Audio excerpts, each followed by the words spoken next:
Welcome back to the Tomb, everyone. You already know who it is. Tomb Talks with the Pharaoh. And for today's episode, it's called 30 is Reckoning. And I have a very important guest with me today, and I'll have him go ahead and introduce himself.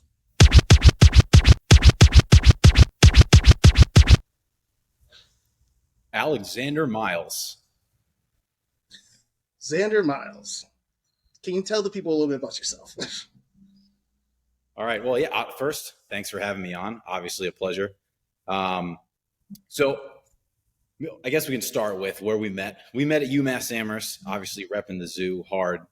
I'm from New York originally, Nyack, New York, small town, North Manhattan. If you're not from that area, you've never heard of it, totally okay. I work in construction management in Boston but actually, I hate that I just said that. I hate that what you do for work will define who you are, because it really shouldn't. You know what I'm saying? I feel you.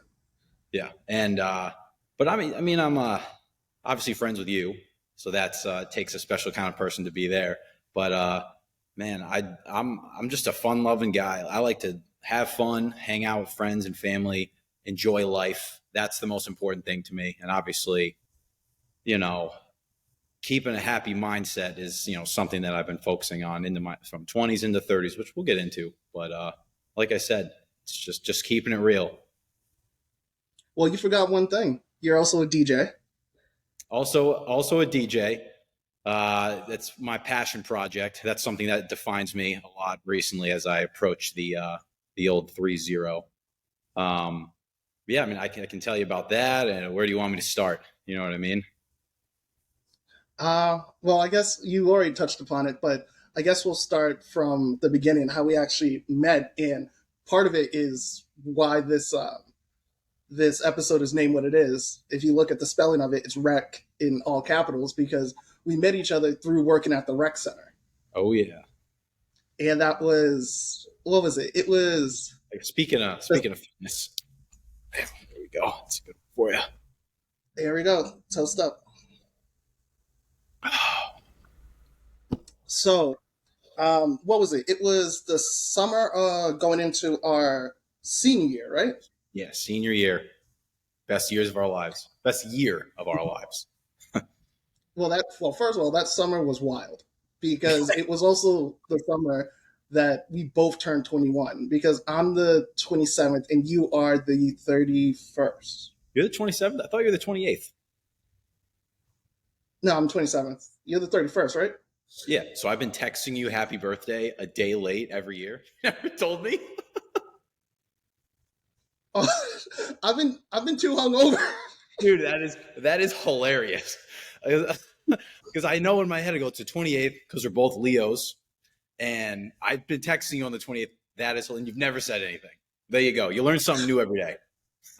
There you go. Yeah, it was.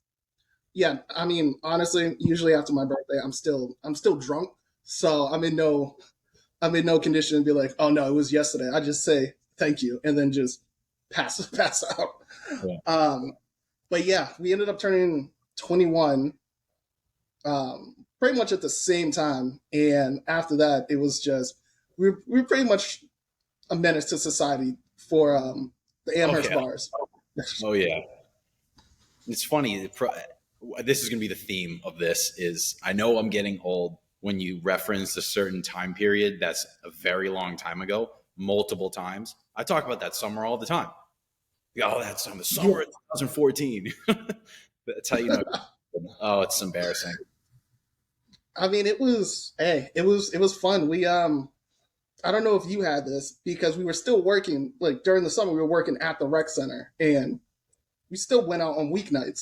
Yeah. And in the morning, because we would be out until like 3-4 in the morning and then have to be at the rec center at 8, did you have a routine to try to get you back? What was it? Opening shift squad. Oh yeah. It was the worst. Did you have a routine to try to get yourself back to being a normal person after nights was going out? Woof. Great question. Water was obviously involved. Gatorade, yellow and orange Gatorade power packs. Yeah, me and my two roommates used to get those a lot. And then I'm going to be completely honest with you. I was really into vaping weed back then. So the irony Okay. there is vaping to go to the work at the rec center, but that's college, baby. That's the zoo. Yeah, and we'll get into some of the other antics that, well, I'll say that I pulled because I don't care. Uh, while I was there, well, I'll say this for myself. It was, this is horrible. Half a scoop of pre workout, um, a banana, and then a full thing of protein, like a protein shake, and Yeah, that worked like a charm every single time. I don't know if you remember, but every time you'd come in, I would just be sitting there just shaking. It was just like, oh, I'm dying. yeah, yeah. I envy you for being able to Yeah. eat because even now I can't eat in the morning, even if I'm sober. Like I don't eat for 3 or 4 hours after I get up, and hungover, like it's even worse. It's liquids for me.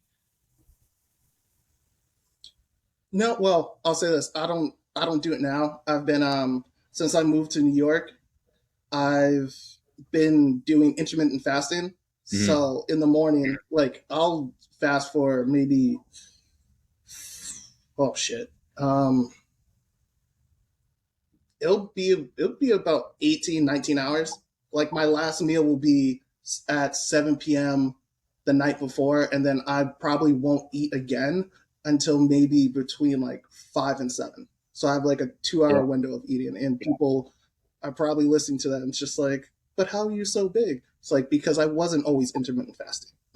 yeah, yeah. I tried that for a little bit, and that's what the smaller the feeding window is. I feel like a hippo at the zoo, but the smaller your feeding window is, the better it works. And it works for someone who cares. You know what I mean? And then Yeah. as older you stop caring. Honestly.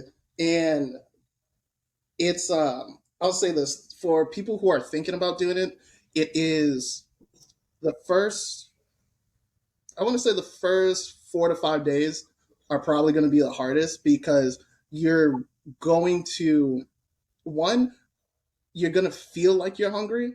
Sorry, you're going to want to eat, but you're not going to be hungry. And I think that's the difference that people need to know is that especially with when we were all on timeout during the pandemic, uh, and I'm one of the people that did it. I would just eat because I was bored. Like I just needed to do something, Yeah. and I was not hungry. I would just eat. So I would say for people who are thinking about doing intermittent fasting, listen to your body and know when you're actually hungry, not when you tell yourself I should eat. Yeah. Just little gems there. Yeah, and so obviously, as you know, I was very into health and fitness, kinesiology major. Don't do kinesiology now, but that's in college, and so I was focused on that. I took it really seriously, and you eat when you tell yourself to eat. Like I don't buy this BS that I'm hungry, I have cravings, and I can't help it. Like, dude, fucking spare me. This is coming from a previous personal trainer. Obviously, couldn't take that any more than a few years, but like you control so much more than you actually think you do. You know, the brain is powerful than the body. These urges, they come from your brain. There's no physical urge to do anything. So if you really want to stick to intermittent fasting, cutting carbs, working out, not working out, it's all mental. You know what I mean? So I would agree with you 90%. I'll take it. And then this is where I just give a little bit of pushback for you is that I think that a lot of times agreeing with you in this sense is that people control a lot more than what they give themselves credit for. Um, the first step to controlling these things is having confidence in yourself that you can do it.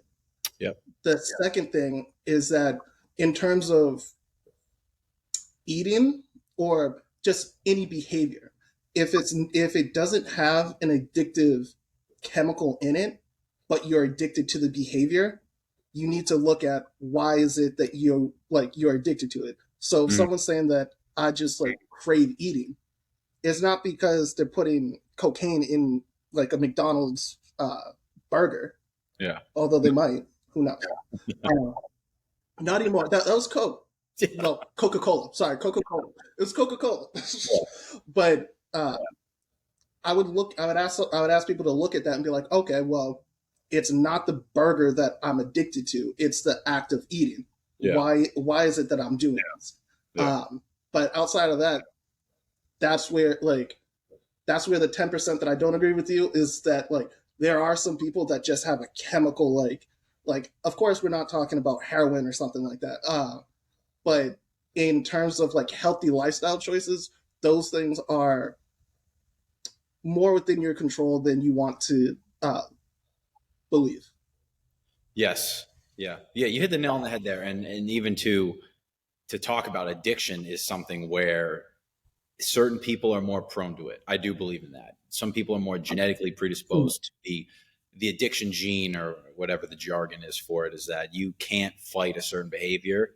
And for some people it's food and for some people it's drugs, unfortunately. It is how it is. And obviously your support system, your community that you are somewhat in control of, you can build your community who's around you. Sometimes you're just a product of your environment, and you want to make your environment a product of you. It's really, what it comes down to. Yes, and you said a little bit earlier that you used to be a personal trainer. Now, since we're coming around the bend to 30, have you been still implementing like some of the things that you've learned from being a personal trainer to make sure that by 40, by 50, like you're not like your knees aren't fucked up and you're not like walking all disheveled? I'll say this. I'm one of those people where as life goes on, each day is me against the previous me. I try to get better with everything I come from. Where living in New York in high school and in college, Massachusetts, studying kinesiology, working in the fitness industry, realizing that wasn't for me. Massive career change into construction, working into construction management on different projects, different project teams, getting into DJing, coming close, approaching the age 30. Everything that has shaped me to who I am today, is positive or negative, is something that I'm very well aware of. Is certain negative behaviors I've gotten rid of, certain positive behaviors I've encouraged, and it's not easy to do. Like life in general, it's just a mental game. Is how well can you adapt to change, one in society and one within yourself. And so, like you're saying, I was a personal trainer. I liked I'm an end result guy. I like to see results. I like to see progress. I like to help others feel that progress. It was different than I thought it would be. Parlaying a kinesiology degree with some personal training and fitness nutrition certifications. It was good. It was enjoyable. Didn't really pay a lot. And not to sound vain, but that was a factor that led to a pretty jarring career change. But you're not the same person when you're 16, 20, 24, 28. Like your priorities change, and your mental space changes. And then obviously as society changes around you, it somewhat shapes what you want to do and where you believe you're going to go. And yeah, like I said, obviously with a career change as well, it's not easy. It's a mental battle, and when we share that in common, Mhm. it's just completely changing your trajectory in life and where you thought you were going. It's a battle. It's rewarding when you get when you look back and you see where you've come from. Yes, and yeah, everything like you said about the career change, I 100% agree with because I was and well, most of you know, I have my master's in public health. Absolutely love public health. I believe that it is a field that is undervalued, but extremely needed. The problem is that because it's undervalued, it's also underpaid as well. Mm-hmm. And when you're looking down the barrel of about $120,000 in student loan debts, you're gonna have to make some money decisions. And that's how I ended up into commercial real estate. So yeah, trust me, I definitely understand that. Yeah, that's such a similar story. It was the student loan debt staring me in the face, staring us in the face, which I'm sure is a problem for a lot of people our age and in our generation that you don't realize when you're 17 is I'm going to go to this school. I guess I'll just speak to my personal. I'm going to go to UMass because they have a great kinesiology program and it's a party school. Where were my parents? Where were they to say, Alex, probably not the best idea. Think about student loans, think about your future. Like, no, they were great. They encouraged me to do whatever I wanted. And I thank them for that. But then, you don't learn fiscal responsibilities and time management in high school. Some people still don't know. There you go, fresh pop. Some people still don't know that in their 30s and 40s. So, Mhm. so yeah, commercial real estate, construction management, they're great careers. And whether you're in love with that or it's something that you can tolerate or enjoy but pays the bills and you live comfortably, it's putting you on the right foot to enjoy the other things in life that you make time for. Yes, and with that, it's like how you picked up DJing is that you said it's your passion project. And I think a lot of times is that people will allow their job to take time from them that they should have reclaimed for themselves.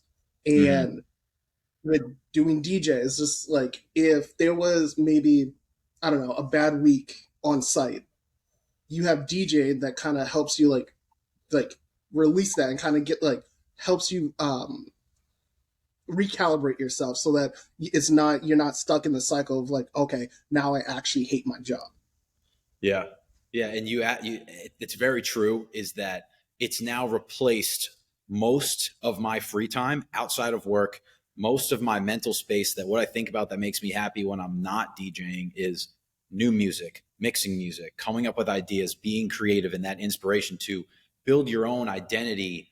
One as a DJ, two with that sound that you want to make. Because if you look at where the music industry is going, we're reusing songs where it's snapping vocals from old tracks and putting it like a pop song or a rap song, putting it in EDM, or reusing specific chords to like remake songs like the for that I'm Good song with David Guetta. Everyone loves that song. If you don't know that that's a song Mhm. from the 80s, shame on you.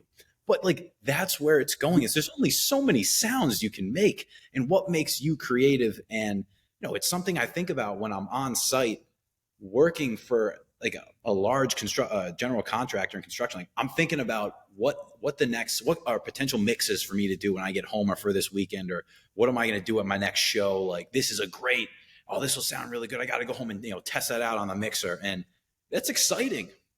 Does everybody get excited about their real job? And it's sad, but it's a reality. Not everybody can live by the motto of if you do what you love, you won't work a day in your life. I Yeah, wish that was the case. You know?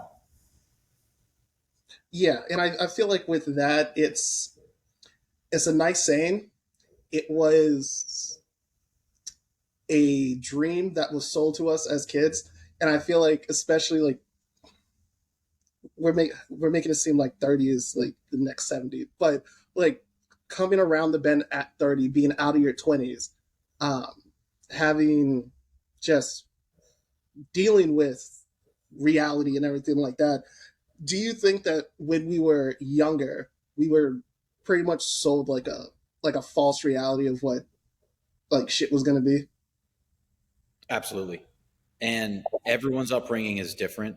Everyone's mindset is different. I'm going to start with that. But from what I've learned over my life is most of what most of life, and this is kind of cliche, I've heard this before. Most of your life is what happens to you and how you react to it, as opposed to, externally blaming things like, oh, why me, poor me. Like, get better from that or learn from that, or, you know, take those night classes and get another degree and change your career. And like, this is just more, I can speak from experience, and I know you can too. So I was working in health and fitness at a YMCA as an assistant fitness director, making no fucking money. And I was like, I need to go to school and get another degree. Well, I'm not going to leave my job. I got rent, bills to pay. So I was taking classes online and hybrid in person. And I thought I don't have time to do things now. Oh my God, it was working 50 hours a week. It was coming home, it was studying and papers but it was worth it because the end of the semester, you get your grades, you get your credits, you go one step closer to that next job. And then if you want me to speak negatively about that, every entry level job these days is 3 to 5 years of experience. Give me a fucking break. Like, who are they fooling? And it goes back to what you said is, were we sold this fake dream as the youth? And it'll depend on where you get or where, I guess, where you absorb your content or where you consume your content from. Is it people on YouTube that are paid motivational speakers to like get you to buy a certain product or buy a certain program? Or is it the news or your parents or your friends, street friends in school, whatever it is? Like, how do you react and adapt to what you're sold and what you hear?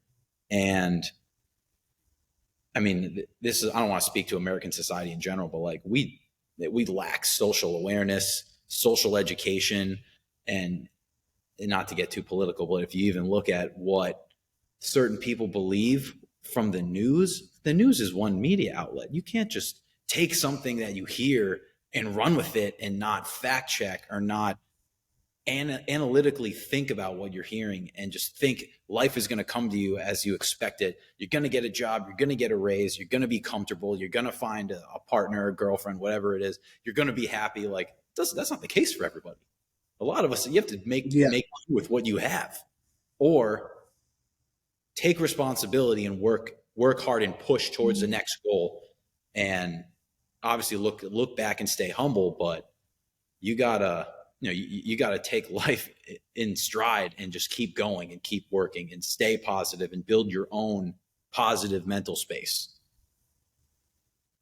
Yeah, I definitely agree with you. Is that it's like you said, it's life is not necessarily what happens to you, is how you react to it. Mm-hmm. And that's the one thing that I love about it, is that you ultimately get to decide how you react. No one else has that power over you. That's the true autonomy of being here, is that you have control. Um, I guess when I asked the question, I was speaking more so on a societal standpoint, but I agree with you, is that your immediate environment is going to play a huge factor in it. And then also like the bigger societal environment, depending, like you said, on what are you consuming. Because if your your uh, your immediate environment could be telling you go to school for this, and this because it's a job that's never going to go under. Like these are the smart ways to go about it. But then you might be, I don't know, a 15-year-old kid who's watching someone your age stream video games and make buco money, and it's like, oh, I'm going to do that. It's nice to have a passion, but it's it's like the same. I feel like streaming and making it big and streaming podcasts, ironically enough, we're saying this on a podcast, um, is the new like basketball and NFL dreams. It's like everyone wants to be that big famous top person, but when you actually look at the numbers, it's like majority of the people are not making the number, like the money that you are idolizing. Mm-hmm. So I think it's just very interesting. It's like how the game's still the same. It's just different pieces on the board now. So Mm-hmm. like now the big famous person is not the most athletic. It's the person that can speak into a screen for 8 hours and have people and captivate people. Mm-hmm. And you So can relate that to the TikTok generation, where there's kids these days now that you ask them in school, what do you want to be when you're older? I want to be a TikToker. It's like, you like, what? It's like, sure, maybe it's a possibility, but I'm slightly worried about that generation finding their way in the real world. And there's only so much money that can be spent on consumerism and entertainment media that there's only so many people that can, so many girls that can shake their titties on TikTok and get 1 million followers and then become an influencer and work from home in their parents' basements. And, you know what I mean? And then there's some of us out here having real jobs, contributing to society in a real way. You know what I mean? Hold on. Them Yeah, I bouncing mean, titties contribute to society. they do. Yeah. No, it's interesting because you're making me think so in my line of work, I work. It's a clash of there's a need for young professionals in construction management, which is one of the reasons why I chose that as a career path from the master's degree that I did. Also have a master's degree, not competing, but also a master's degree, Okay. construction project management. But Northeastern, put the plug out there, go Huskies. Well, you know what? I'm gonna go get a PhD now. Fuck you. Well, yeah, and there's the thing. You can get a PhD in almost anything. It doesn't make you a smart person, And I learned that the hard way, getting humbled working in construction, where you get this secondary degree, step on a job site, and you're a fucking idiot. You're green. You don't know anything. And so our generation is clashing with this generation, the baby booming generation, where everyone's retiring. All these 50 to 65-year-old. Mostly men in the industry, where their mindset is completely different. No one wants to take PTO. It's not encouraged to love your family, which is ridiculous. Work is your social life. And then, it's just this sort of old grumpy man mentality. Everything sucks. And, like the world is such a worse off place. And then there's our generation where we're like, no, work hard, play hard. Like, I'm coming to work, I'm doing my thing, I'm taking my time. And you enjoy multiple facets of your life. Like, your social life isn't your work friends only. You have another part of you, whether it's you're playing intramurals, you're a DJ, you're podcasting, you have another form of art expression that means almost as much to you as your actual career. We're an interesting generation if you think about it. What we've grown up with, the advancement in technology, the accessibility of information. These older gentlemen that when they didn't know something, if you didn't learn it in the field or have someone explain it to you, you're fucked. You're not going to know it. But we can whip out your phone. What is X, Y, and Z? And then you can get an image and a video of what's going on. And I feel like some people don't take advantage of that and know that if you want to know something, you can get that information. Yeah. It's in everyone's got a phone. It's at the tip of your fingertips, palm of your hand, whatever it is. So both. They're both. Yeah. And when you were talking, that kind of made me think about something, is that, like how you said with the older generation, it's work. It's pretty much like just work, eat, sleep, maybe kiss your wife once a week, hug your child once a year, and like that's the rest of it. Do you think that our mindset has changed because of yes, because of the internet, but also just because of the fact that when these people started, they were able to get all the things that society promised them. It's like, if you get a job, you'll be able to get a house, you'll be able to support a family, do all of this. The dream. Yeah, the dream. And now I think our generation is kind of looking at it. It's just like, yeah, I could almost kill myself at this job to maybe make it there, or I could enjoy the time that I have right now, and then like, we'll figure it out later. Yeah. And I'll start with, this is purely my opinion. I don't want to trigger anybody, but this is what you're asking. You're asking for my opinion. Yeah. I am of the work hard, play hard mindset. Take your job seriously. They're paying you to be there and do a service. I'm providing the service. Okay. Hands down. You're offering paid time off. You offer holidays. No one forces you to stay late every single day. Working for me is a means to accumulate financial wealth to then pay for the life that I want to live. I don't want to work. Some people do. It depends on what you do, obviously. But yeah, I found and I hope most people do, I found a career that I can tolerate. Just kidding. I do like it. that I live comfortably and can enjoy the rest of life without feeling like I'm always stressed about this or always stressed about that. And then you can ask yourself, I don't own a home. I'm not married. I don't have kids. And I personally am not close to having kids. And some people that we know have 2 kids. But if that's what they want, that's great. If that's what they've lied to themselves into thinking they want, that's also their prerogative. But just even talking about this, the American dream, I'd be interested to know what big propaganda wants our generation to believe the American dream is now. You know, it's turn the tables around. What is the American dream for our generation? Because there's such a massive, not wage gap. That's not the right word. I guess like wealth gap between in our generation. You can be homeless or you can be extremely rich at the age of 20. Like it's more common now than it was 20, 30 years ago. And some you might make your money on trading fucking Bitcoin Yeah. or shaking your ass and titties on TikTok and OnlyFans. Like there's so many more ways to accumulate massive amounts of wealth that there's more options now. You can be more creative. You can do literally almost anything. You can sell girls can sell pictures of their feet for 5 figures online. Like I was born the wrong gender. I would be all over that. Well, I'll say this. It is harder than it seems. I've have helped my friend manage her account for a little bit, and it's pretty fucking hard. So we're talking feet pics. We're talking content. We're talking content. Yes. Right.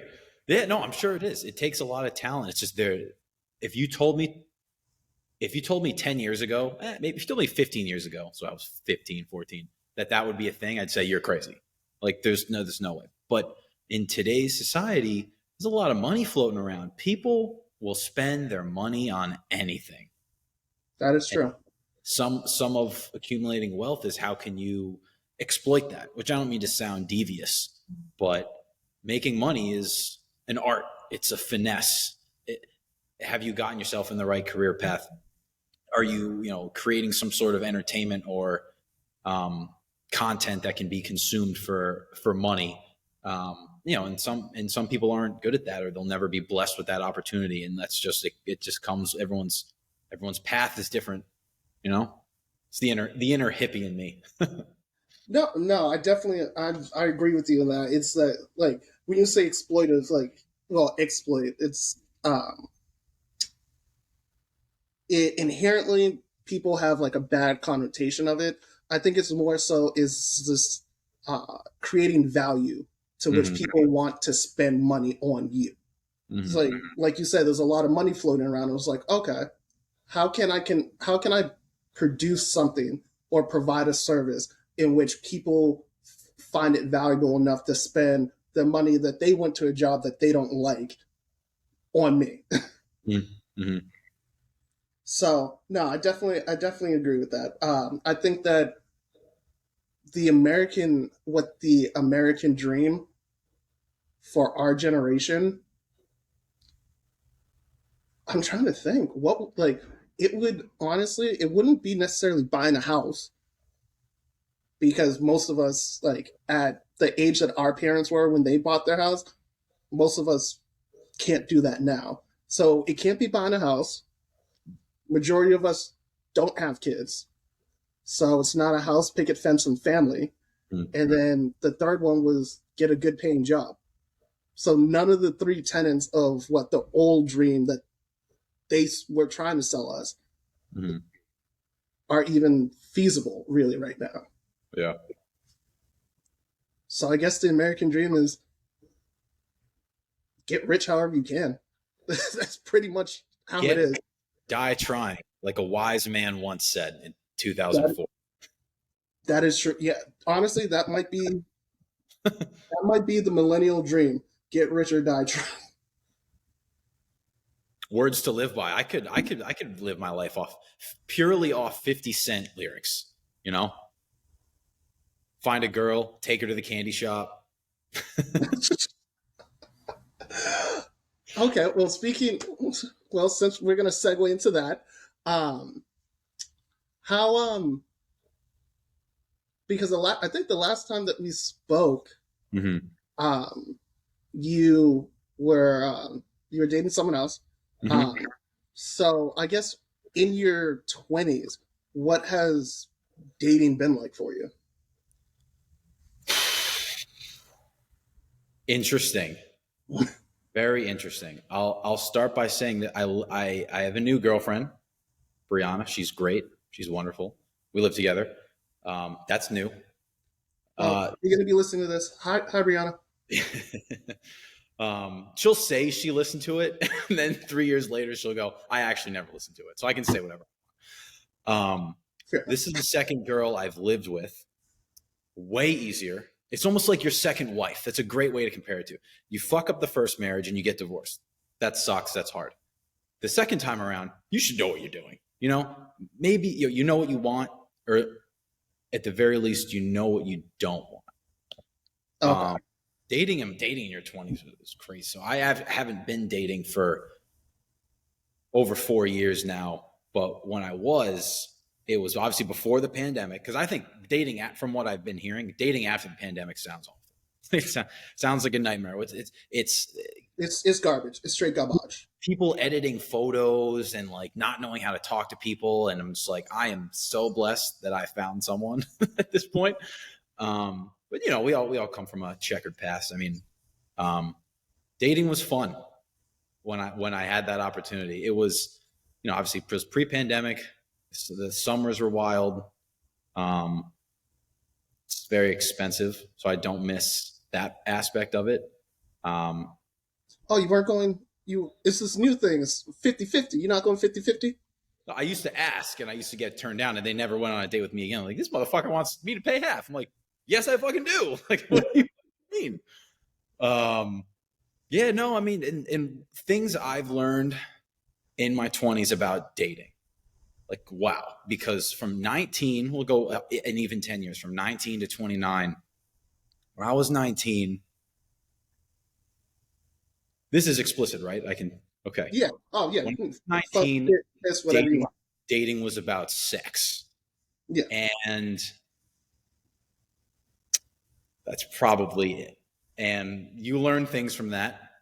We're not going to get into that. But as far as relationships go, the biggest thing, and I've said this to multiple people in the past, what I've learned, you got to be honest, one, with your partner.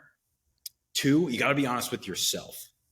You got to ask yourself, what am I doing in this relationship? How do I get better? What am I gaining and obviously providing for the other to gain um, in this relationship? Uh, you got to ask yourself questions like, am I happy? Is this girl a raging alcoholic lunatic that I'm masking with sex?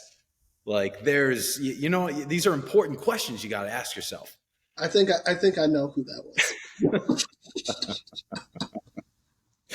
We'll talk Oh, about it. We'll talk about it off the stream. yeah, we'll take that one offline. I went into a dark place right there. Um, but no, I mean, there's so many different people out there, and you can find someone that fits your mental space. Mhm. Um, I've definitely I've met people that I've had connected with mentally and physically, whether it wasn't physical but it was only mental. Like, those people, they don't live rent free in your mind, but like, you still think about like, oh, that was something I learned from that person, or a conversation I had with girl one or girl two, or what I learned not to do or not to say, or even what's made you better and how you treat women going forward, especially when you look back and that a lot has changed for men in the last 10 years. Mhm. um, there's certain things I think a lot of men have learned in the last 10 years what not to do. um, but primarily it's, you gotta look yourself in the mirror and be honest. Like, if you're not looking for something and you want to just kind of mingle around, like, obviously everybody wants that, but if you're looking for someone that is going to make your life better and help you gain progress in your own personal goals, that's a partner. That's a true partner, and you want to help them. Nothing's 50-50. Like, get that shit out of here. Like, no, yeah, well, you got to take care of me. I'll take care of you. Like, that's not what you're looking for. Your partner has to be on the same mindset as that. They can, they can be all about partying and they want to stay out till 5 a.m. and I get up at 5 a.m. and that's not going to work. You could also have someone who is very artistic and wants to take classes and go to yoga and go on nature walks. And if you're someone who just like, you like want to watch TV and eat pizza and you don't mesh, like, you don't know that when you're in college. And then you get out of college and you think your relationship is, working in a certain way, and you learn stuff. And it's very rare. Like, these people that they date someone when they're 14, 15, 16, and then they get married when they're 25, 30. Like, that's hella impressive. Yeah. One, that you can stand someone that long and they can stand your sorry ass. But also, like, you change so much. Every 5 years you look back, your mental space is different. Sometimes what you look like is different. So yeah, I think I pretty much summed it up with all of that. So you got to share something with me, because I know you have a little bit of catching up to do. We have a little bit of catching up to do with how's it been going. Yeah, we really do. In terms of dating, yeah,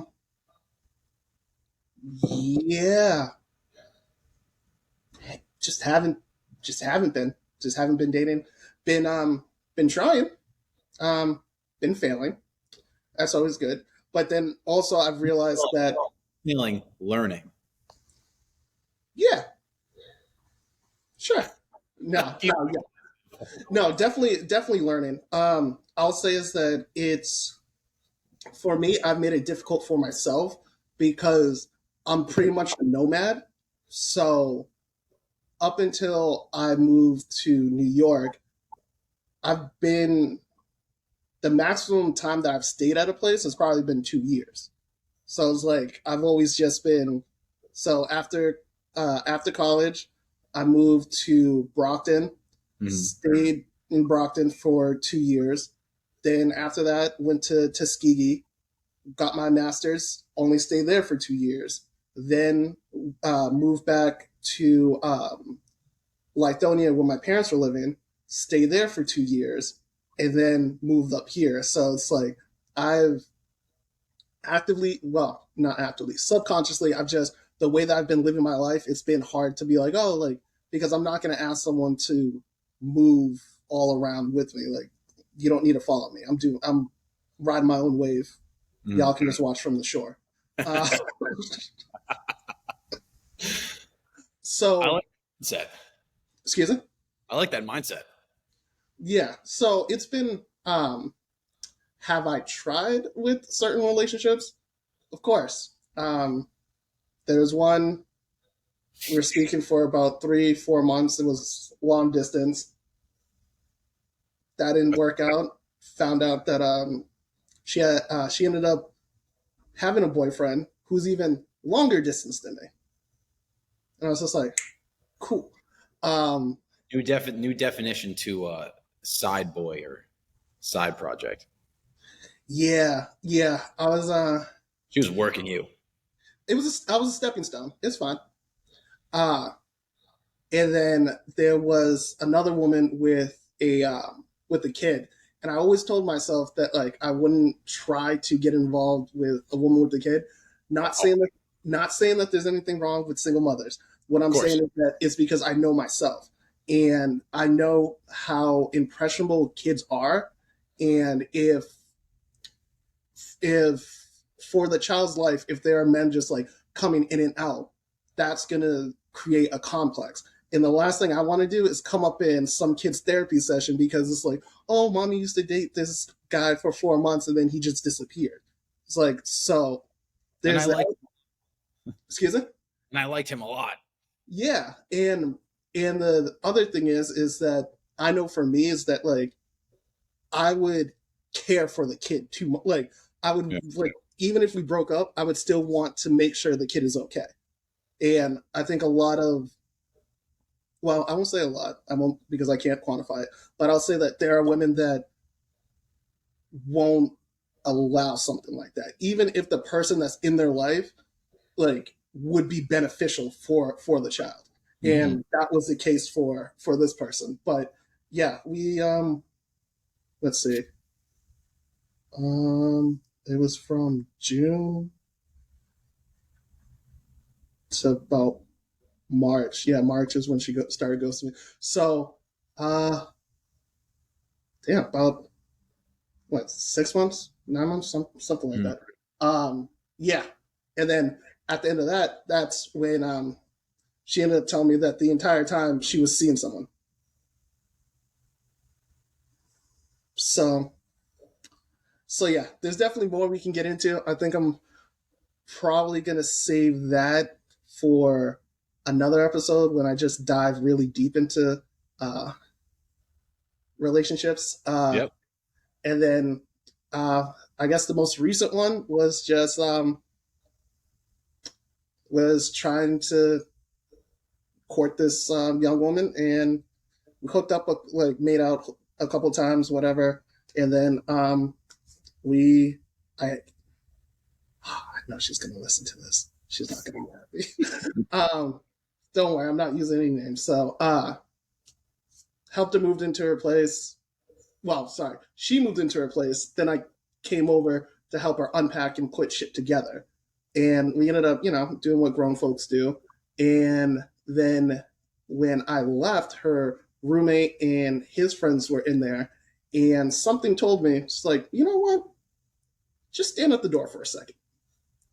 Soon as I left, I want to say maybe within 5 to 10 seconds of me leaving, just started to talk shit about me for 15 minutes straight. Look, we talking like bad stuff or like I'll give his you a quote. week or something like what? She said, yeah, what did she say? Hang on, because I'm trying to get this correct. Um, what did she say? Oh, she said, yeah, we had sex, but at least he moved me in.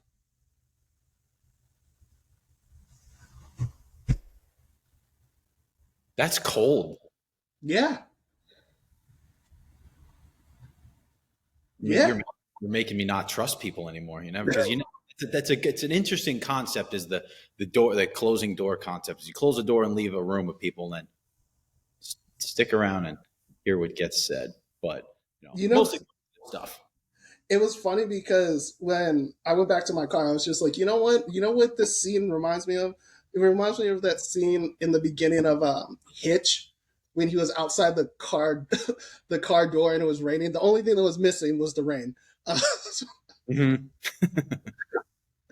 no, but it's been.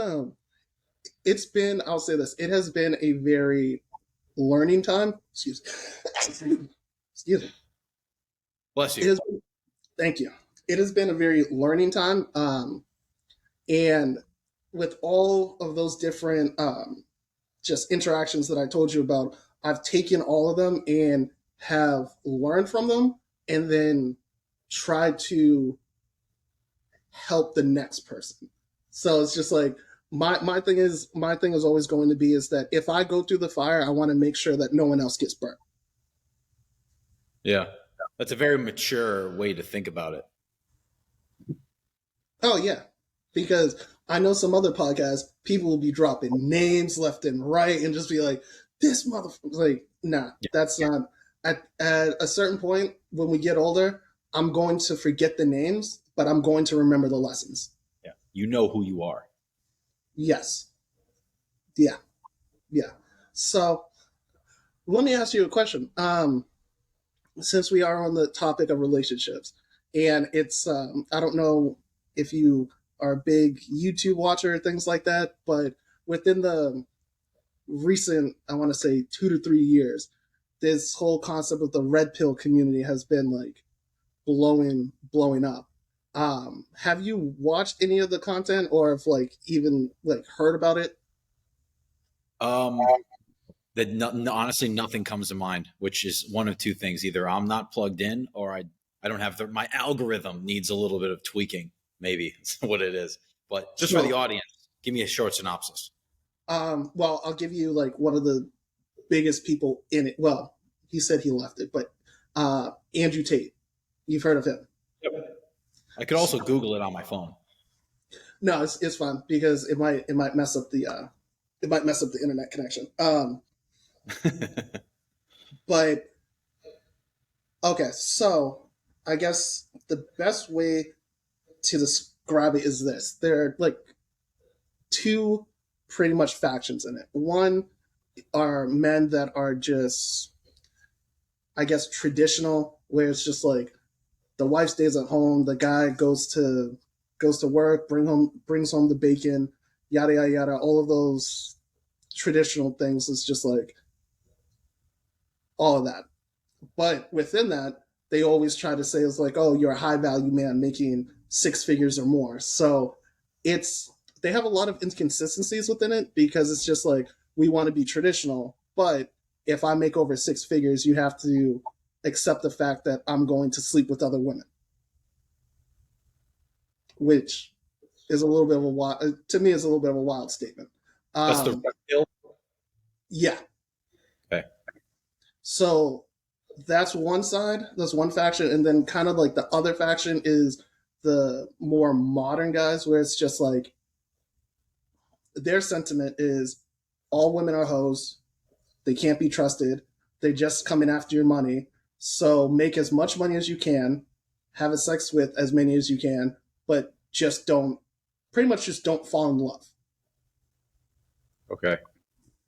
So I have Um, to choose one. no, you don't have to. No, you don't have to choose one. That's just like within the community, there are two different, I guess, philosophies or mindsets like behind it. There are some Oh, that are very like traditional behind it. Well, traditional in the sense of like the man's supposed to pay for everything, woman's supposed to be home and take care of the kids. It's it's a lot. It's yeah. I've because it interests me because I just don't. If I don't know if I don't know about something, I'll Yeah. research it until like I'm blue in the face. Yeah. So it was just very interesting. I wasn't sure that I know that we were talking about relationships. I just wasn't sure if you had any um, Thoughts on that? exposure or anything to it. No, I've never heard of that debate, but I'd love to debate it now. I can tell you this: I can't give an answer because I'll get in trouble whatever way I put, which is like that. But if I was in that community, oh, woof, I feel like I'd lean blue. I would lean blue because I disagree with the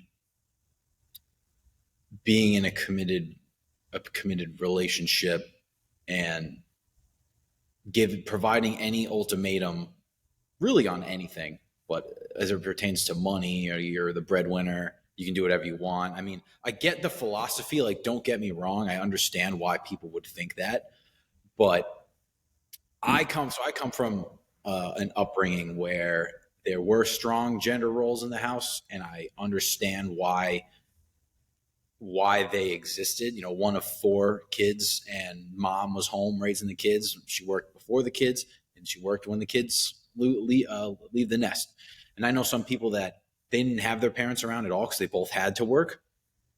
And you know, it ties a little bit into what we were talking about earlier. Is you're a product of your, to an extent, you're a product of your environment and your upbringing. It's good to have a parent at home. It's good to have someone who's constantly there to drop you off at soccer practice or make you dinner and just make sure you're as comfortable as possible as a kid. But if I had kids right now with someone I wanted to have kids with, I would want it to be somewhat split. I mean, like I'm not really much of a cook, and if I cooked food for someone and they told me it sucked, I'd get pretty fucking mad. uh, but like as far as it I would feel that I would feel that you should respect your partner. That's the reason you guys are in this partnership and having kids, because the world is a crazy place to bring kids into now. Yeah. Um, but definitely women, all women are definitely not hoes. Some of them are super clingy. I'm sure we both can Yep. appreciate that Yep. sentiment. But it's an interesting little online community that you're researching in there. You know, I mean, everyone, like I said, everyone's algorithm is different, and that's a scary part of when I look up something and then I get this weird targeted ad, and I'm like, get that away from me. And I go, It's well, like why I am I don't want that. why am I But getting that? in full You want- transparency, I also have to, in full transparency, there is also a very small minority that happens to be a lot like one of the loudest, and that is like all the incels that are also part of that community because those are the ones where it's just like, "Oh, I tried to sleep with women and they don't want me. They're all like, they're just angry men. yeah, I'll say that. They're just so scary, frustrated. so scary because angry men can turn into some wicked beasts. You know, Yeah, yeah, yeah. And yeah. So I do have to say that it is. It's interesting that from what you said because um, we've had there's a lot of similarities that we've had because you said that you have three other siblings, correct? yeah, So do I. And within our with like growing up within the household is that there were also gender roles, but it was interesting because I mean, of course, my dad would go out. He was a police officer. He was a police sergeant. Work. My mom would stay home, and then like sporadically, like there are times that um, she would work, but if it got to the point where like there was more work to be done with the kids, then she would stay home. And honestly, I think seeing that as like the because you look at your parents for those who have two parent households, you look at your parents as like the first um, example of a relationship, whether it be good, bad, or ugly. Hopefully, more times it's good. Um, you see that as the model. So I think me being a man now is that if I do ever get married, it's like it would I would want it to resemble that in the sense of no, pretty much in the sense of like I do want to provide, but I would never tell um I would never tell my wife it was like you have to stay home. And when I spoke guys, check out the episode that I did with my mom. It's called Makings of a Man Part 2. I spoke with my mom about that, and the thing was is that they had a conversation about like if we were to have kids, like what would be the dynamic of it. So I think a lot of times when women hear sometimes like men will be like, "Oh no, I would like my wife to stay home." I'm not. It's very different from saying my wife will stay home.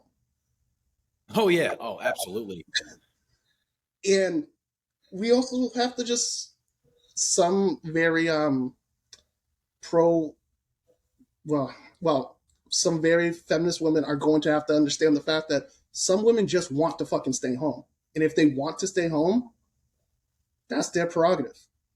Yeah, And if a guy wants a woman that wants to stay home, then just match those two up.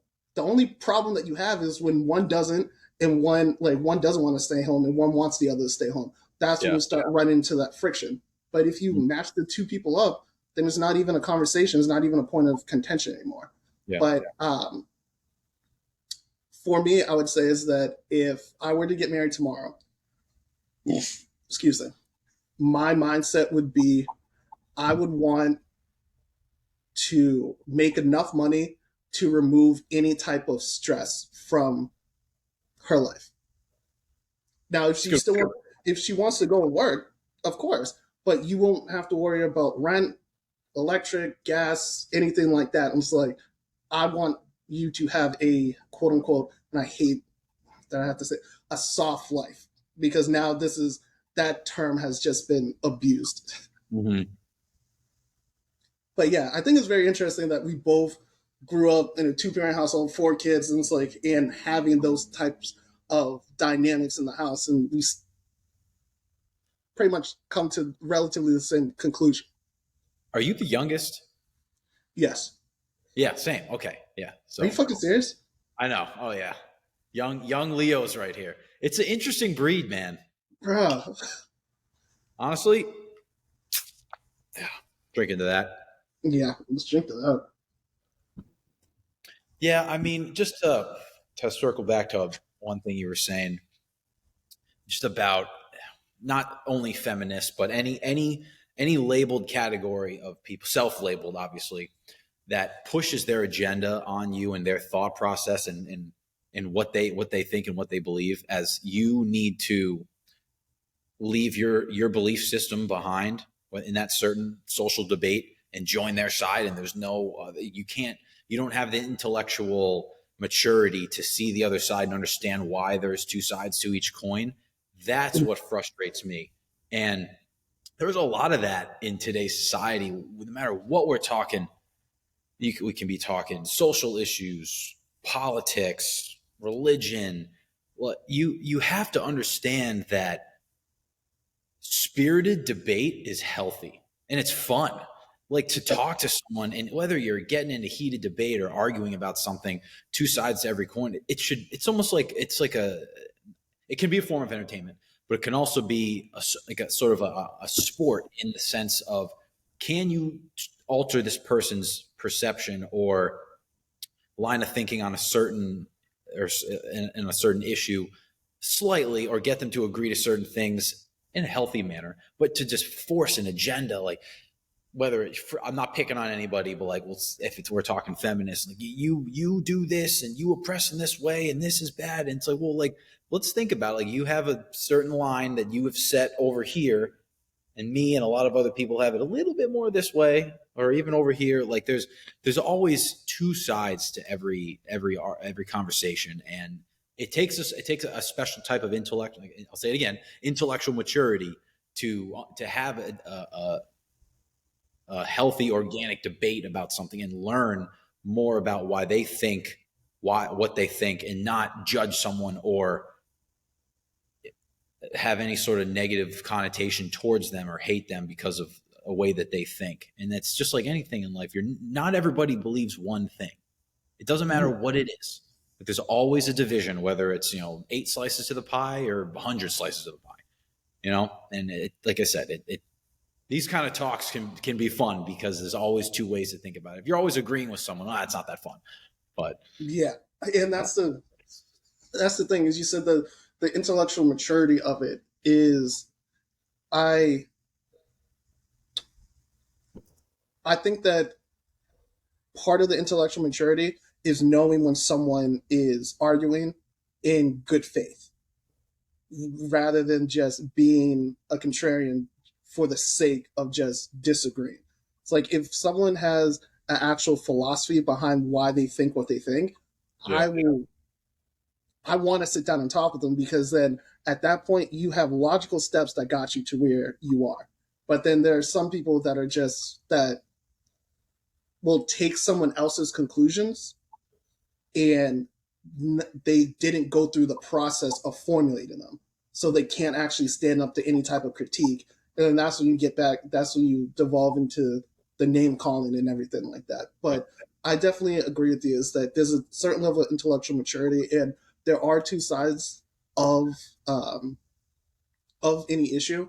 Um, Now, I don't want people to misconstrue it with both. With just because they're two sides doesn't mean that both sides are valid. They're mm-hmm. just another side. Mm-hmm. Because a lot of times people really a rebuttal to that argument of two sides be like, well, what about races? It's just like, there's still another side.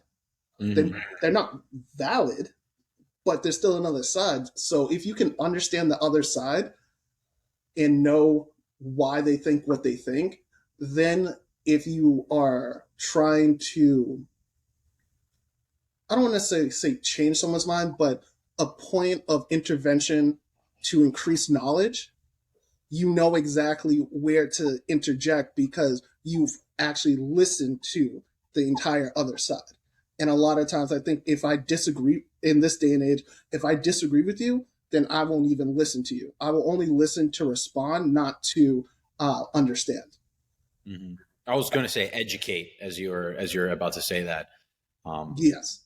yeah, in terms of any sort of negative bias towards any person, whether it's racism towards any group, it's lack of education and it's lack of caring is what it is, and just this narrow-minded, any sense of certain issues, it's this narrow-minded sense, like, and it's this, I call it the not the Facebook moms. It's like this it's like what Facebook has turned into is you go and you're in this group and everybody in the group thinks the same, line of theory as you, and you just talk about posting links, fake news and all that, and you're just seeing this Facebook group of 10, 20, 100,000 people all saying the same thing, and it's like-minded folk saying like-minded things, and it just ingrains in your head that what you think is right, and it makes the world seem smaller because everyone is saying like, oh, without getting specific, it's like this point, oh, I agree with that. This point, I agree with that. This point, I agree with that. And then you meet someone who isn't in the Facebook group, and you're like, whoa, whoa, whoa, whoa, you know what you're talking about, blah, blah, blah, get out of my face. It's like, well, I'm just trying to educate you and break you out of this 100-person Facebook group where you just send stupid fucking recycled links to each other and confirm each other's biases, and that comes back to that lack of social awareness and social education that's, in my opinion, is missing from today's society. 100%. And for those who are avid listeners, you've heard me say this, and I'll keep saying it. For me, it's always the difference between ignorance and stupidity. I can always deal with an ignorant person because ignorance is just a lack of knowing something. If you don't know it and you're willing to learn, we can have a conversation. Stupidity is knowing something and choosing not to accept it. So I can give you all the information that I have. I could give you 20 different books about why you're wrong. But if you're choosing not to accept it, then there's no reason for me to even have a conversation with you. My professor would tell me all the time is that when the student is ready, the teacher will appear. I like that. Another point to add to your things that because stupidity frustrates me a lot, both in the workplace and in my social community. But stupidity is doing the same thing over and over and over and expecting a different result. It's like think about that. And I've had to explain this to like older, more experienced personnel in my career path. They're like doing the same thing. They're getting frustrated. I'm like, dude, like we've been going down the same path every week, the same contractor doing it. It's not changing. Like, let's try our approach. Maybe let's not do what you think we need to do. And it's educating this, the clash of generations here, educating the Generation X and the baby boomers on like a different line of thinking in the workplace. And, not to segue, but I'm excited to see what the world is going to look like in 10 years with our generation taking over and being dominant. It can be a little scary at times, but like it's one of those things where I'm embracing that change, and I'm not ready to have this podcast again in 10 years when we're 39 going on 40, but it'll be cool to see what the world is like then. And I know I'm expecting big things from me in my life. So I'm gonna be a little bit cynical. I honestly don't think it's going to change too much. And the reason why I say that is because there hasn't been a tectonic shift in how the system is set up so that people that are our age that think like the boomers that help set this whole thing in motion, it's like those people are the ones that are going to unfortunately get the opportunities to get ahead and be in these positions. So it's just we're just going to be looking at millennials with boomer mentality. mm-hmm. Because at this point, the way that things are set up is that if you don't play the game, then you aren't going to get ahead. Mm-hmm. And I think that our generation has not done enough to change the rules so that like how we want to play the game is going to play out in our favor.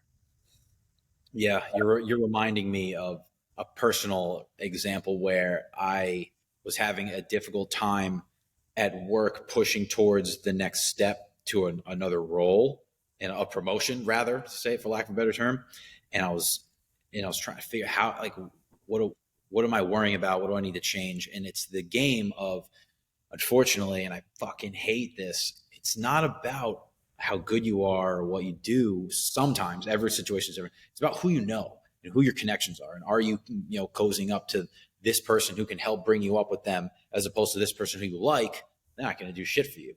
And I was able to facilitate and finesse within the company I'm in, and I'm doing fine. I'm successful within the company because of my mindset. Mm. Who have I gotten close to? Who have I learned? I want to tell you you're a fucking asshole right now, but I'm not going to do that. That's not going to help me get to where I want to be. And I can relate that to, because it's a big company. It's navigating, swimming the waters of where to go and how to get to that point.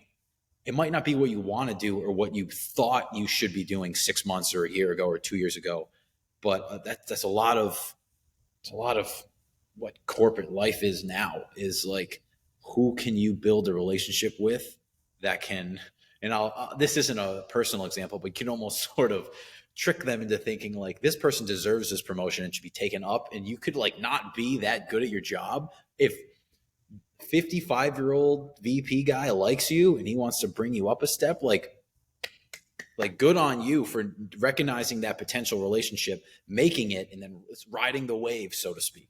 You Yeah, know, it doesn't even, and this is not pertaining to me, but it doesn't even necessarily mean that you deserve what you're getting, but you've been able to. It's, you watch Game of Thrones? yeah. It's the Well, little finger, it's the little finger mentality. It's what do you do and how you react and how you manipulate, not manipulate others, but like the little fish in the water and swimming upstream. How do you get upstream is, a little game of finesse. But yeah. Sometimes you just gotta ride, find the riptide and ride it. yeah, ride the wave, bro. Uh, and I agree with you on that. Where it seems, and like you said, each situation is different. But I would say is that it seems as though the concept of meritocracy is part of that dream that was sold to us, because a lot of times there are people that are fully incompetent, Mm-hmm. but they're in positions of power where it's just like, how the fuck did you get here? And then if you're good at talking to people, people talk back and they'll spill the tea and let you know it's like, oh, well, that's so and so's cousin. That's how they got there. It's just like, oh, okay. Yeah. Um, Well, that makes sense. Now I am not going to lie. Like there have been instances in my life where I've benefited from the fact that I knew someone. However, the thing is that when I got in there, I made sure that no one could say I'm only like I'm. I might have been there because of them, but I didn't stay there because of them. And I think a lot of times with the whole thing of nepotism is that because they because an individual got a job for not doing anything, they believe that they can continue to not do anything and still have a job. So for all of my nepo babies out there who are listening, start working, because someone else is coming behind you that is actually deserving of it.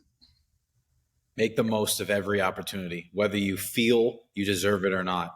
And that's the mentality. It's so that dog mentality. Like you gotta not. It's not. It is being selfish, but it's not being selfish. Is like putting yourself in a position to succeed and then following up and succeeding to bring home that talked about the proverbial bacon for the family, providing for your family or for yourself, and just excelling in life, whatever success will mean for you. And like I said, life is what you make it. That's it. Okay, so what are you gonna make of 30? I'm glad you asked that. And we're I'm gonna tie this all back together to what we started out with. becoming a DJ. Why did I do that? I've always wanted to. It started when I was young with iTunes and LimeWire and all that crap. It's just like hoarding, dude, hoarding music. I wanted to make sure my mom needed to get me another iPod because the little iPod mini had too many songs. That was like a goal. It was like I wanted 1,000 and 2,000. It's having a collection of music because we never know what the mood strikes. I want to listen to Metallica or Rage Against the Machine, Lil Wayne, and then like, getting into EDM and college, the parties that I had in there, our frat parties. And Obviously, it was can I a pause you for a program. second? Huh? That's that's where I think that's like the genesis of our friendship came from, is our Yeah, love for DJing a party or just like exchanging music, because you would say like, oh, have you heard this? It was like, hang on, I got one better for this one. And then that's how we, because it was actually, I remember it was Sage the Gemini, when Age we of Gem. both realized that. It was like, wait, you like him too? Because not that many people, they know him because of Gas Pedal and, well, Yeah, Gas Pedal. Some people know him because of Red Nose. But then College Drop and then his other albums. Have you been keeping up with him? not as much as you, but you're gonna have to send me music now because Oh, I should got be you. integrating more rap into my mixes. Um, but it's just like that you're on like a computer with like, it's raising the volume and then fading the other one. That was what it was, and it was you put on a song and everyone's dancing, and it's 70% of the people are freshmen that you don't know because it's a frat party, and everyone's vibing, and you're like, I put this song on, like that's pretty fucking cool, and then you put on a song and people aren't liking it. The bouncing stops, and you're like, shit, like I need the beat to kick in, and the beat comes in, the Timmy trumpet, whatever the fuck, whatever weird. Music is so different now than what it was in 2012 and 2013, and then everyone starts bumping. It's like, oh, this is an amazing feeling, and I got away from that after college. I didn't move back home. I stayed in Boston. It's from New York. Stayed in Boston. I had to worry about bills right away. That talk about stress, job, working a lot, not spending time on me. And then obviously I'm 22, going out, drinking, partying, ruining relationships. I mean, dating, um, progressing through your 20s. And then I get close to 30 and I'm like, okay, I have a job. That's fine. I have an apartment. Just bought a car for the first time last year, which is an accomplishment. It's the only thing I own. But like, what do I need? Thank you. Thank you. Well, I have 4.5 years left on the payments. But Hey, what do I have? you own it. Well, Yeah, that's true. have it. Well, Coastal Credit Union owns it, but I'm paying them. They're my homies. Is what I'm almost 30, and it sounds. I don't think it sounds cliche, but people have this like this midlife crisis. Not what I'm talking about at all. More of like I'm approaching 30. Like, what do I have to show for it? Like, I'm a superintendent for. There's a lot of those. I have I like my car, I like my apartment, I like my girlfriend, but like, what about Alexander? What about Xander? And that's where my DJ name came from, Zan. People have called me Zan, DJ Zan back in college, DJ Zan Bar with the negative connotation. I kind of had to drop the bar. Yeah, yeah. uh, um, and what I always wanted to get into mixing music, and it wasn't a career path option because I had a career path. I had to live towards and work towards that corporate, that American dream. And I had a couple friends that were like, just do it. You got to do it. You'll get hooked. You'll get hooked. Bought a mixer, got hooked the first time. And it's just like playing, obviously, like an actual mini mixer, like with the two jog wheels and all the EQs and you're turning knobs and all that. And it evolved into buying a new laptop, accumulating a music library, and putting together mixes and learning. And it's like every day, every week, every month, I look back and go, I'm a way better DJ than I was then. And the learning, and it was like I had this special feeling that it's like the only thing I felt I could do before I started DJing was put together like creative sets. I've been to a ton of concerts, been to music festivals, and it got to a point where I was like, do I want to keep going to music festivals or do I want to be part of them? that's a big statement. And the answer when I thought about it was yes. And that's a personal goal. You know, the Zan Beats, Instagram and SoundCloud, Zan Beats, check me out. EDM DJ, obviously, there's incorporated some old school rap and alternative music in there, but I'm an EDM DJ. And it's so rewarding. The first show that I played, I should have planned more. If there's any aspiring DJs listening to your podcast, so maybe there aren't. My biggest advice is prepare, prepare, prepare, and you can never be too prepared because you're gonna make a little mistake, but it's about how you react and recover that separates a good DJ from a great DJ, and how you plan your set. And this is gonna be a cool transition, or this song is gonna slap, or I feel like this is a great song that people don't know about. Mix it with a song that people do and they're gonna sing along to, and then just like you're doing your thing, you're fading a song in, and you look up and like there's more people than I thought were gonna be there. They're grooving. There's fucking chicks walking up going, "Yeah, song request." And like, as much as the answer is absolutely not, it's rewarding for some little chick in the pink to hop on stage and be like, I'm just like, off the stage, pink, off the stage. But no, it's crazy. It's very rewarding. It's very fun.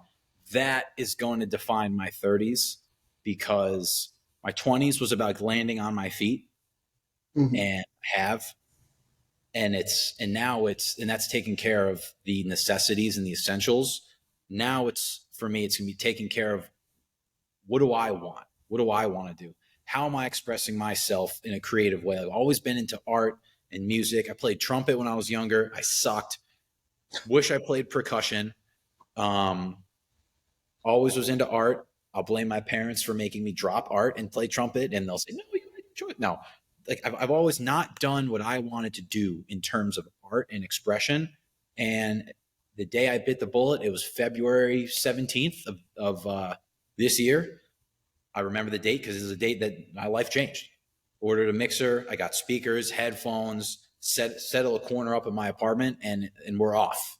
You know, that I'm very excited for how that's going to grow. It's already kind of accelerated at like a decent level that I've felt. Now I'm spending all of my free time doing that. I've taken away from my fitness journey a little bit, because I come home from work and I want to mix. It's therapeutic. Like I think you were saying that earlier. It's a way to relieve stress. It's me versus myself. Put the headphones on so I don't bother the girlfriend. And it's coming up with creative ways, putting together mixes, just creating a brand on social media, which is completely new to me, is like using social media to promote yourself. That's one thing that I'm going to be working on, is, obviously making connections. And a lot of my friends are in New York City, which doesn't really help. So as far as like putting on like little house parties and stuff, like I could try. It's just all of my close friends and even some of my DJ friends, they live in New York City. So it'll be a defining process. Might not stay in the Massachusetts area for forever, but I'm as you can tell, I'm excited for Yeah. that, and I want to share my music and my sound, and you curate your own sound. Unless you're a producer, which is the goal at some point once I'm more established as a DJ, is producing your own music. And right now it's getting to a point mixing your own music and finding the genre that I like and the subgenres I want to play, and creating that Zan sound, and associating a type of music and a type of mix with me and what I want to express and share with people.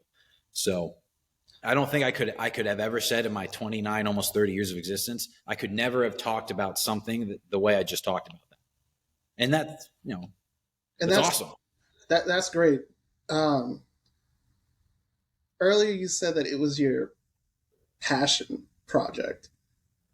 I would push you to think that to rephrase it as your purpose project, because it's like the way that I've heard you just talk about it, that seems more than just a passion. It seems like a purpose. It seems like you're on your purpose. And you said 20s was you landed on your feet. Your 30s is when you're going to start running. Yeah. So that's Absolutely. good. Absolutely. And it's funny because I have a lot of friends that are into music. Into music, everyone's into music in some way. And then I have friends that are into EDM, and I have my own sort of subgenre. So like I can DJ anything, I can mix anything. But what I want to mix is a certain niche of EDM, which is where I want to take this project, this purpose project, and go and push towards playing these types of curated shows for, and obviously it's building a brand and getting people to come to your shows that are there for, it's not just me, but it's the music that because it's, I'm playing music from other producers, and if you like that and how I can mix it, how I can blend it across these genres, and like that's where you're creating your sound.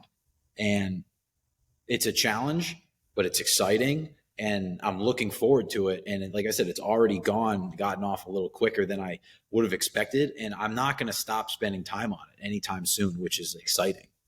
And the girlfriend's behind it, my friends are behind it, which is great.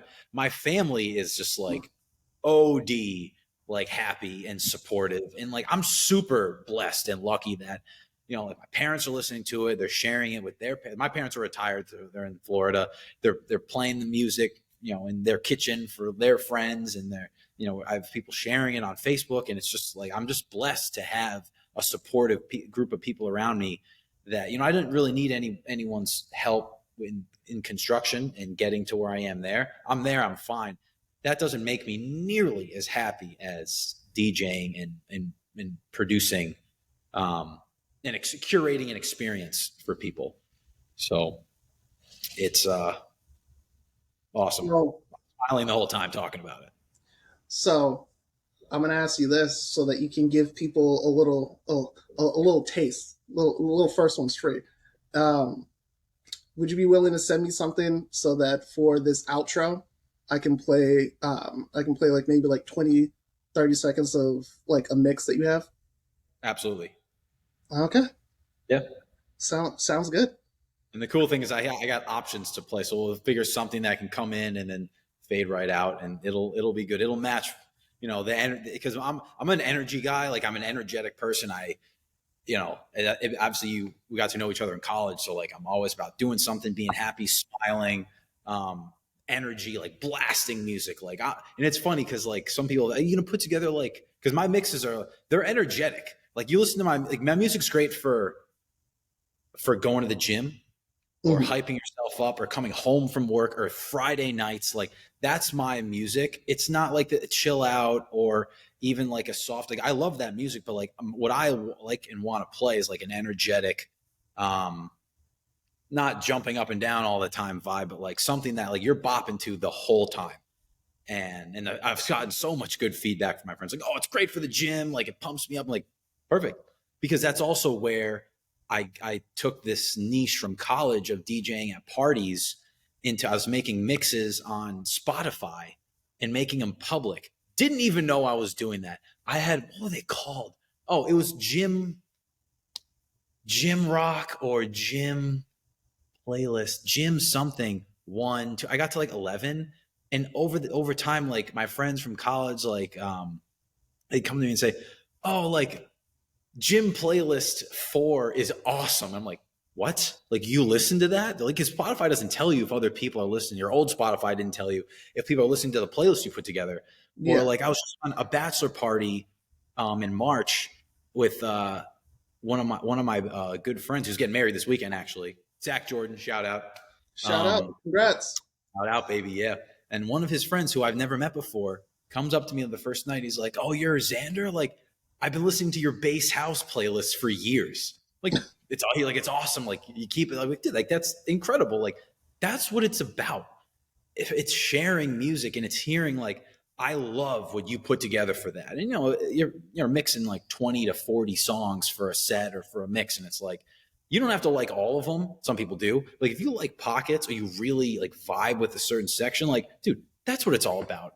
That's what I want to do. Like I want to hear that people love what I'm putting out or what I'm mixing together. Like this sounds great. That slaps, or like that Linkin Park remix was put me in the feels, and I'm like, yeah, that's what it's all about, man. Yeah, and no, I feel I really do feel you on that. I think being in the creative space, when you make something and you receive, first of all, just, well, I don't know about you, I can speak for myself, feedback. When you just receive feedback, I feel good about it because that means that someone took time out of their day to at least listen, Yeah. and they cared enough about what I made to tell me about it. Yeah. Um, like, uh, for example, the episode that was before this one, Me versus Me, I think outside of the first one that I did with my dad, I think this was the one that I got the most unsolicited feedback from. Like, I've had some people text me and was just like, "Yo, I just listened to this. This is great." And I was just like that's what I'm looking for. And then, I did I did that after listening to it. yeah, yeah. But that's like, I think as a creative, like that's kind of what you not necessarily live for, because then that gets into like the Instagram type of mentality. It's just like, I didn't get enough likes, but it's I guess um a confirmation that you're going on the right track, because if you make it for, if you make any type of content just for the sake of, I want to get X amount of likes, then your worth is tied to that. But if you make something that's just like, this is for the just the enjoyment of me, that that I can share with other people, then then the likes will come and they'll feel good, but they're not going to sway you from your purpose. Um, it was it was something that Donald Glover said in a rap. I think it was Pound Cake, and the freestyle to Pound Cake. And he said, if you keep speaking the truth, then you can be iconic. So it's like, if you're just speaking to be right, people aren't going to listen to you because you'll just say anything to be right. But if Yeah. you're speaking the truth, then like, no matter, like, then you're on the right path to where you need to go, and people are eventually going to notice.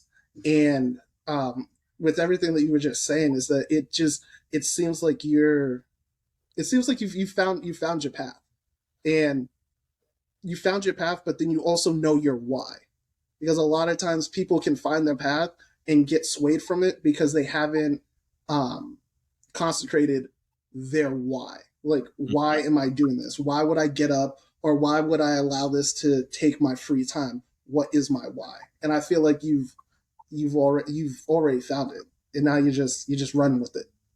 Yeah. And to build off what you're saying about just getting likes is, unfortunately, like even before this, I always hated that worth was tied to a number. And when it comes to, for example, like for mixes or posts or podcasts, it's like I'm much more concerned with how many listens or plays as opposed to likes, because like people can like something and not click subscribe or click the heart or click like, and it might make you feel like you're not doing something right because you don't have uh, Instagram account X and 7 others liked, but like 50 people listened or 200 people listened. And it's tough because, and this is what social media is like, you hear that like constant like and click like and subscribe if you want to blah, like, and I've always, in the beginning, I was like, okay, it's annoying, but like, I get why people do that, because that's the algorithm. That's how things get pushed. That's how it gets shared. And, lobbying for exposure is not fun, but can be part of the process, which I get. But Well, it's a tool. now that you're Yeah. saying that, people that are listening on YouTube, like, subscribe, and hit the bell notification. And if you're fans of EDM, check out my Instagram at Zan Beats and SoundCloud Zan_Beats. Oh yeah, we're gonna push this shit. Wow, plugged, Plug plugged. in. No, but as you were saying, is that you kind of understand now why they were saying like, subscribe, hit the bell, and everything like that. Yeah. Yeah, and it's new, because that's new. So working in commercial real estate, general contracting, construction, I don't need to have social media. Like you go to work and you do your thing and that's your community there. But in today's society, it is what it is in pushing your brand and getting exposure. I know Instagram does it if you have a business account, and SoundCloud does it. There's like insights where it'll show you like how many counts you reached, how many ears you've reached, as opposed to likes or people scrolled by and all. Bless you. And that's good, and obviously it helps you like realize like how are you getting it. People are seeing your SoundCloud from Instagram, or people are getting to your podcast from your Facebook link or Instagram link or whatever it is. And obviously it starts with family and friends like that, just like anything, and it is what it is. But you want to, like, at least for me, I don't want to feel tied to the number, but I know the number's a tool, because the more like it, I don't, I think it's like if this person in this social community likes it and my mom likes it, it gets pushed to other people's accounts, and it's like a spider web. And like, I get it, but at the same time, it's the purpose, there's the passion, and then there's the consistency and just keeping going, keeping with it. And, just like anything that you're doing to express yourself creatively and artistically, if you enjoy it and it's your expression, you're not going to stop doing it. And that's what I'm saying. Like if you started a podcast in 1990, you couldn't. You don't know if you could do it for 40 years. But now you start a podcast, you could be doing it for 40 years. Who knows where podcast? There could be VR podcasts where you click play on a podcast and it's a hologram just shoots up from your phone, and it's just like Ali talking to people about whatever. Like that's fucking crazy. But who knows where technology is going to take any sort of consumerism in entertainment, But think about that. I just thought about something. I won't put it on the air because people can I just sparked that creative note, and you know what? That's what it's all about, man. We can end it right here, and it'd be a solid success. Well, we'll end it on this. Do you have any questions for me? Because we were supposed to be catching up. I feel like we caught up a lot with you. Tell me about where you see, this is a silly question. It's like, where do you see yourself in 5 years? But tell me about what your short-term personal goals are. So I know obviously you have your career, you have the podcast. Are you looking to stay in New York City? Like where you see yourself? I can tell you what I see myself in 5 or 10 years, but like, where do you see yourself in 1, 2, 5 years? And what do you see yourself doing? How is that different from what you're doing now?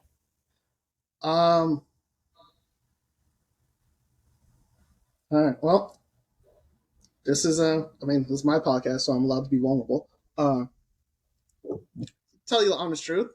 That's new. What? Oh, well, yeah. Well, I stopped vaping, so I'm using my actual degree to help me kick. I love it. Are you Zen or are you on? Zen. There we go, Zen boy. Zen boy. Yeah. So I'll just destroy my gums and not my lungs. Perfect. What do you need those for? Right? They only hold my teeth. So some of my friends know this, and when they listen to this, they'll be like, "Oh, this nigga's going at it again." But since I was 13, I don't know why, but I just always had a feeling that I wasn't gonna make it past 30. Okay. So you got 5 weeks to fuck it up. What's up? You got 5 weeks to fuck it up.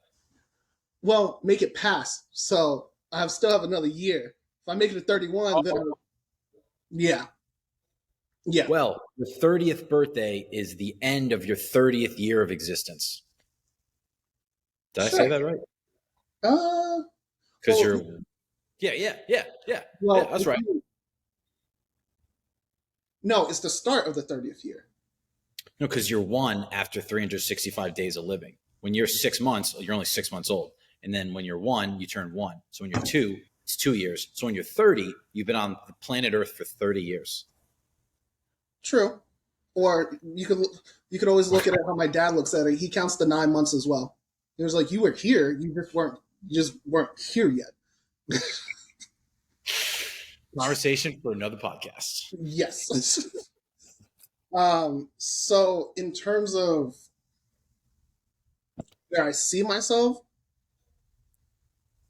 I'm I can't, but I can say that on the trajectory that if I was looking at someone else where they would be going, um, I mean, I'd probably move up in the company that I work for. Um, I'm gonna be uh, I'm gonna start taking classes to be a certified property manager. Um, that's gonna allow me access to more more responsibilities and then also bigger paycheck. Well, Hopefully. yeah. Um, and then in terms of the podcast, let's see. I'm trying to remember. This is going to be the. If I remember correctly, this is the. Is this the ninth or the 10th? This might be the 10th episode. So after this, we have three more episodes because every season is going to have 13. Um, where did I tell? Oh, there's a reason why it's 13. On in the last week in July, I recorded a podcast with J Pod Bonecast. No, fuck, I fucked up his name. Give me 1 second.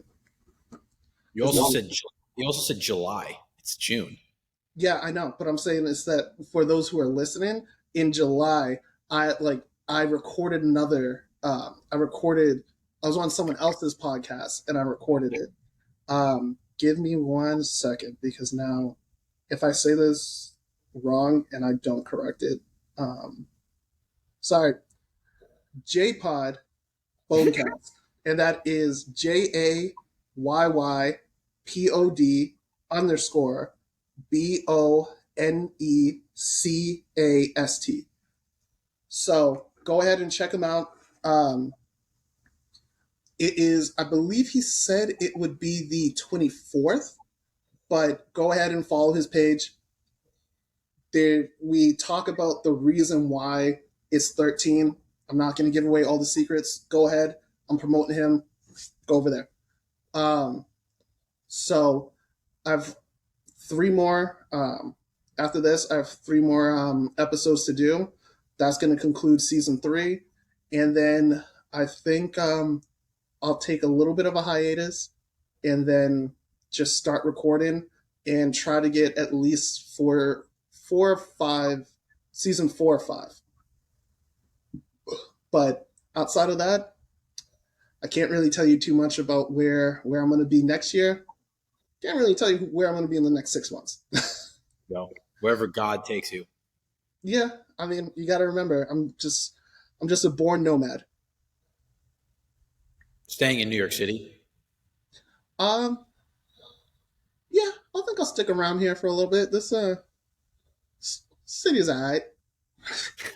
Yeah, but there's a lot to do there. I obviously from that area, so like I can tell you, you can love the city or you can hate the city. Well, I've seen a lot of the city just because the nature of my work. We, you know what? No, I'm not. I'm not going to let you people know because I say wild shit on here, and I don't need you calling anybody. Um, let's just say I trap because of the nature of my work. I travel a lot around New York City, so I've been able to experience almost every borough except Staten Island. Okay, you're not missing much. Yeah, that's what people keep telling me. No, but yeah. I got some good, some old restaurants, some good restaurants. A lot of Mets fans. So I am a Mets fan. What, you're converted? I mean, I'm from Boston. You really think I was going to be a Yankees fan? Oh yeah, well, I'm a Mets fan. Let's go Mets. You can share, you can wallow in the sadness with me. Yeah, yeah. I'm a Mets, and then I'm a Sox and Mets fan, and then I really didn't care too much for the Bruins, but so I don't feel bad about it. But I am also an Islanders fan now. Here you go. Great. One of the underdog. Yeah.